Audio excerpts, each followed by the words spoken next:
You know, the Oregon Trail, most folks, they think covered wagons, maybe that old computer game from Well, school, right, right. but we're going deeper this time. Yeah, way more to it. The Pacific Northwest, Oregon especially, it's not just some empty land folks heading west. This was a prize. Empires wanted it, not just settlers, huh? Oh, big time. And native tribes, they were already there long before. hmm And that's where we're starting, setting the scene. Two sources today, kind of a two-parter. We've got a short history of Oregon. It's from 1904, so big picture. Gives you the lay of the land. Exactly. And then Lindsay Applegate's story. He's a pioneer, did the Southern Oregon Trail, 1846. First-hand account, that's gold dust right there. You get the real feel. Boots on the ground stuff. Okay, so 1800s, empires are hungry, New World's up for grabs. Pacific Northwest, that's prime real estate. But here's a curveball. Spain, they claimed they owned it all. The whole Louisiana Purchase, they said it was theirs. Technically, yeah, Oregon country included. Span's reach was long, but controlling it's another story. So they just figured, it's ours, even with others sniffing around. Pretty much. Russia, coming down from the north, furs were their game. And Britain, sneaky, they had the Hudson's Bay Company. Those guys, weren't they just like selling fancy hats or something? Hats, but a whole lot more. Think forts, trading posts everywhere, native alliances. They controlled more land than most folks realize. And this is where Applegate's story gets real. 1846, he's writing, things are tense between the U.S. and Britain. War's a real possibility. He actually says he's worried about who controls Oregon, because it matters to these folks. Life or death stuff, not just politics. Your land could become a war zone overnight. Makes those history book stories way more intense. And it wasn't just the big guys. Spain, Britain. Our short history, it talks about these explorers most people haven't even heard of. Alexander Mackenzie, Robert Gray, Jedediah Smith, this guy, Mackenzie, he actually got to the Pacific overland in 1793. before Lewis and Clark. Years ahead. He wanted a water route, though, never found it. Still, amazing journey. Then there's Robert Gray up the Columbia River in 92. That's a big deal for the U.S. claim, even if it was messy back then. Huge. And Jedediah Smith. Talk about tough. Explored the West in the 1820s, survived 2 massacres by native tribes, TWO. The guy was mapping and exploring through all that. Yikes. Makes you realize these trips were dangerous, life or death. Applegate, too, his story. You see echoes of that, those tough journeys. Absolutely. Romanticized history leaves that part out, The danger, the conflicts, everyone involved had skin in the game. And speaking of conflicts, we got to talk about the missionaries, right?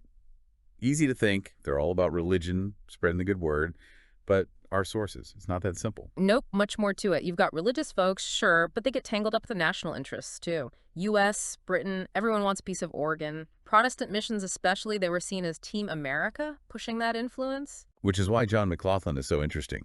He ran the Hudson's Bay Company at Fort Vancouver. That's a British company, but he helped American settlers, even when his bosses weren't thrilled about it. Total contradiction, right. Shrewd businessman, but also really humane. Saw Americans struggling, gave them supplies, food, even medical help. Directly disobeyed the Hudson's Bay Company to do it. That's bold going against your own team. Must have had a huge effect in doing that. Oh, no doubt. Helping Americans meant more American influence, less power for the Hudson's Bay Company in the long run. It shows one person can shift things, even if it's accidental. History's full of those little ripples, right? Turning into waves. Can't talk about this time period, though, without the tough stuff. The Whitman Massacre, 1847. Reminds us this whole westward expansion, it wasn't all sunshine and rainbows. Horrible event. Clash of cultures, tensions boiling over. The Whitman family, others at their mission, killed by Cayuse tribal members. Measles had hit hard, devastating, and they blamed the newcomers. Heartbreaking. The human cost of the Oregon Trail, especially for Native people, it's a part we can't forget. Exactly. That romanticized picture, it leaves too much out. Displacement, violence, that's part of the story too. For sure. So keeping that in mind, let's look at Applegate's story again.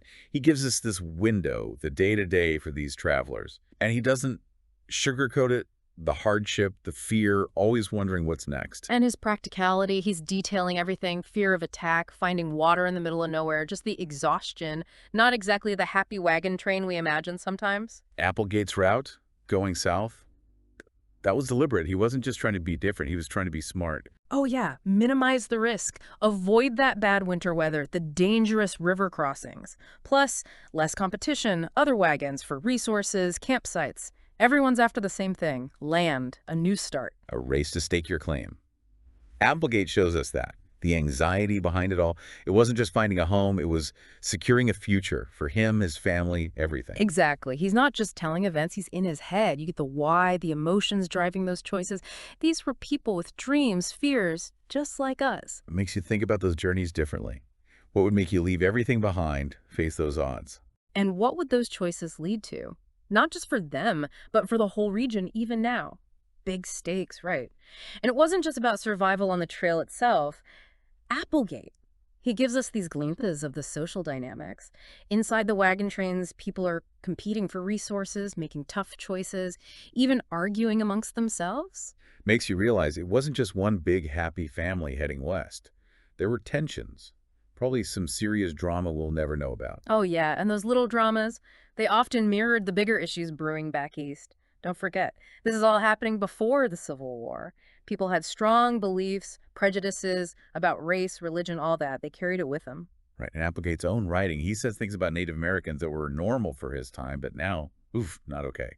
Shows us even the heroes of the story. They were flawed, shaped by the world they lived in. Exactly. It's on us to remember that.